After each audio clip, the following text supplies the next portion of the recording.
Largaron el premio especial expresidentes del Jockey Club del Paraguay. Sale decididamente a enseñar el camino al participante número 2, Rabauque. Cuerpo de ventaja sobre el 1-3, el enemigo. Tercero se desempeña el 8, Faraón da Serra. Cuarto viene accionando el número 6, Rey. En la quinta ubicación se desempeña el participante número 7, Tom Mágico. Los competidores van a comenzar a enfrentar el codo. El número 2, Rabauque. Cuerpo y media de ventaja sobre el número 3, el enemigo. Tercero se desempeña el número 8, Faraón da Serra.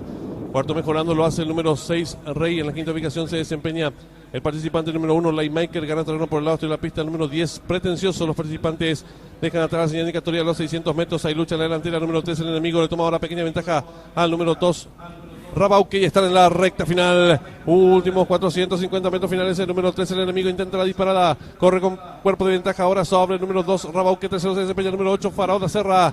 Descuenta ya los últimos 300 metros finales. El número 3, el enemigo. Pequeña ventaja ahora sobre el número 8, Faraón da Serra, que insiste por fuera. Tercero se desempeña el competidor número 6, Rey. Descuenta ya los últimos 150 metros finales. El número 3, el enemigo, firme en la delantera. Pequeña ventaja ahora sobre el número 8, Faraón da Serra, que insiste por fuera. En la tercera ubicación, en larga atropellada, lo hace el número 10, Pretencioso. Pocos metros para el disco por fuera el número 8, Faraón da Serra.